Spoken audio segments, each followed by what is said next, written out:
Let's strip away Kirby's most iconic ability and turn your Game Boy into a Wii.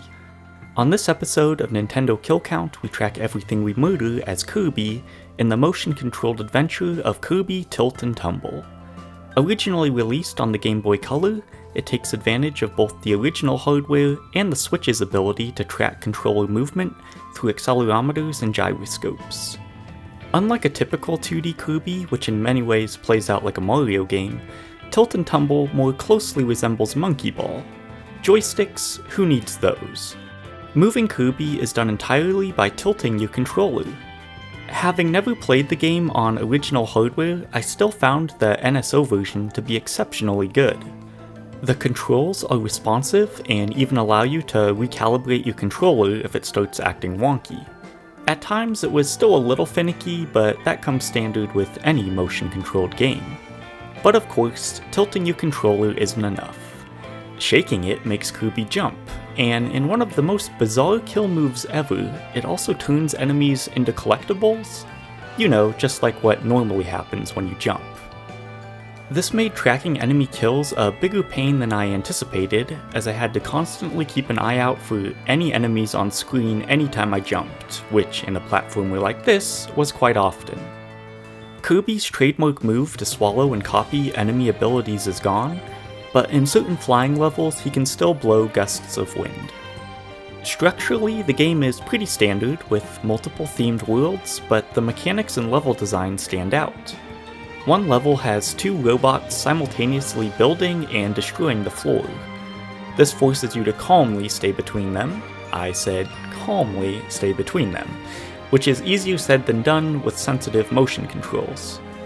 Other stages take place in the sky, forcing you to jump between clouds. This gets even more complicated when you gain control over the cloud's movement, or have to quickly jump between them to avoid obstacles.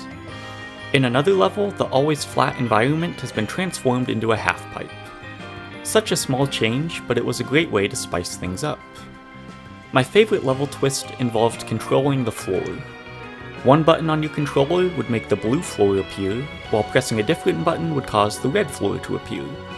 Both were on a strict time limit, so you had to carefully plan your route and juggle when to toggle each on or off. The only mechanic I didn't like was having to hit multiple switches in a strict time limit. With motion controls, these were just brutal, and being able to rewind was the only thing that allowed me to preserve my sanity. Bosses come in two main flavors.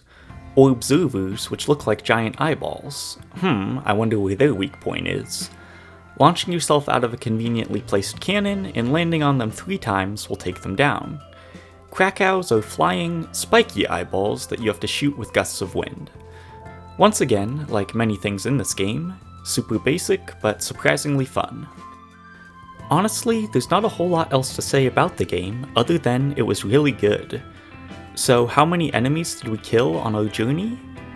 In total, as Kirby in Kirby Tilt and Tumble, we murdered 5 Blinkbats, 5 Blockbots, 17 Brontoberts, 2 Broom Hatters, 6 Cloud Cannons, 7 Kabus, 9 Squishies, 3 UFOs, 40 Waddle Dees, 1 Waddle Doo, 5 Orbservers, and 2 Krakos. This brings the grand total to a measly 102 enemies. Interestingly, like many other games we've played so far, we didn't actually kill the final boss, King DDD.